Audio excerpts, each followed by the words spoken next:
నమస్తే, welcome to prime 9. Deepika. ముందుగా details చూద్దాం. కాళేశ్వరం ప్రాజెక్టుపై విజిలెన్స్ ఇచ్చిన రిపోర్టులో కీలక అంశాలు వెలుగులోకి వచ్చాయి. మేడిగడ్డ బ్యారేజ్ కుంగుబాటు నిర్మాణంలో కూడా నిర్లక్ష్యంగా వ్యవహరించిందంటూ 17 మంది ఇరిగేషన్ అధికారులపై క్రిమినల్ చర్యలు తీసుకోవాలని ప్రభుత్వానికి ఇచ్చిన రిపోర్టులో విజిలెన్స్ అండ్ ఎన్ఫోర్స్మెంట్ పేర్కొంది.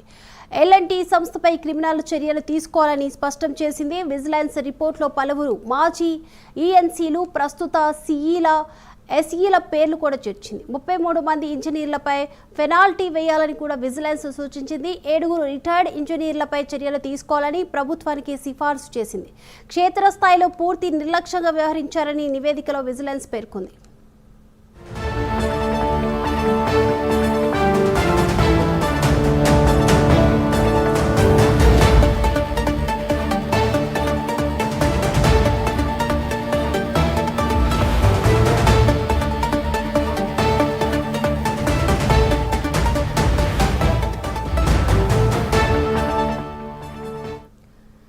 కాళేశ్వరం ప్రాజెక్టుపై విజిలెన్స్ ఇచ్చిన రిపోర్టులో కీలక అంశాలు వెలుగులోకి వచ్చాయి. ఈ అంశానికి సంబంధించి మరిన్ని అప్డేట్స్ అందించడానికి మా ప్రతినిధి ప్రవీణ్ సిద్ధంగా ఉన్నారు. ప్రవీణ్.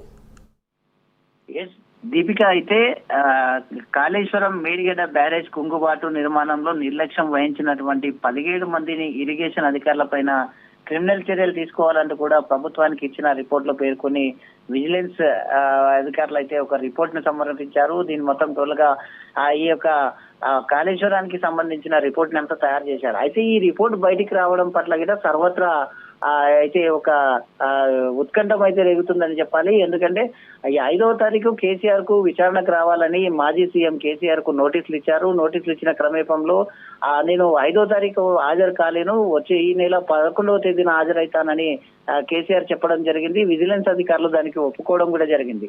అదే విధంగా చూసుకుంటే ఏదైతే 6వ తేదీ ఉందో 6వ తేదీ హరీష్ రావు కూడా అయితే బీఆర్ఎస్ నేత హరీష్ రావు కూడా హాజరు కావాల్సి ఉంది విచారణకు. హరీష్ రావు తర్వాత అదే విధంగా గతంలో ఉన్నటువంటి ఎవరైతే ఈటల రాజేందర్ ఉన్నారో ఈటల రాజేందర్ కూడా అయితే ఈ విజిలెన్స్ విచారణకు హాజరు కావాల్సిన నేపథ్యంలో ఇప్పుడు ఈ యొక్క రిపోర్ట్ అయితే విడుదల చేయడం పట్ల సర్వత్రా రాజకీయంగా ఉత్కంఠ అయితే రేగుతుందని చెప్పాలి. అదే విధంగా దీనికి సంబంధించిన మొత్తం 17 మందిని ఇరిగేషన్ అధికారులు అయితే 17 మంది పైన క్రిమినల్ చర్యలు చేపట్టారు. అదే విధంగా ఎల్ఎన్టీ సంస్థ కూడా క్రిమినల్ చర్యలు చేపట్టాలని కూడా విజిలెన్స్ అధికారులు పేర్కొన్నారు. విజిలెన్స్ రిపోర్టులో పలువురు మాజీ ఎన్సీలకు, ప్రస్తుతం సిఈలకు, ఎస్సీల పేర్లు కూడా ఈ దాంట్లో చేర్చడం జరిగింది. మొత్తం టోటల్ గా ఇది 10 పేజీలకు సంబంధించిన రిపోర్ట్ తయారు చేశారు. 10 పేజీలు మొత్తం టోటల్ గా దాంట్లో 33 మంది ఇంజనీర్ల పైన పెనాల్టీ వేయాలని కూడా విజిలెన్స్ అధికారులు ఎవరైతే ఈ యొక్క డ్యామ్ పనిచేసిన వాళ్ళు ఉన్నారో, ఈ యొక్క కాళేశ్వరం ప్రాజెక్ట్ లో పనిచేసినటువంటి 33 మంది ఇంజనీరింగ్లు ఉన్నారో వాళ్ళని మొత్తం టోటల్ గా కూడా వాళ్ళ పైన గిట అయితే పెనాల్టీ విధిస్తున్నారు. ఈ దానికి సంబంధించింది. అదే విధంగా 7 మంది అయితే రిటైర్డ్ ఇంజనీర్ల పైన చర్యలు కూడా తీసుకోవడానికి సిద్ధపడుతున్నారు.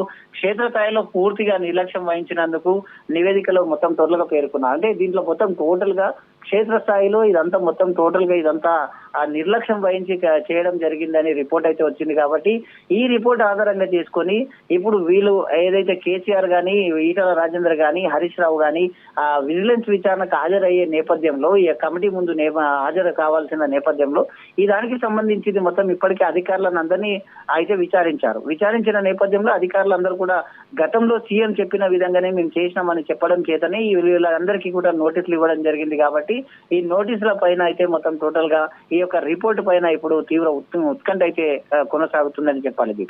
Right, thank you Praveen.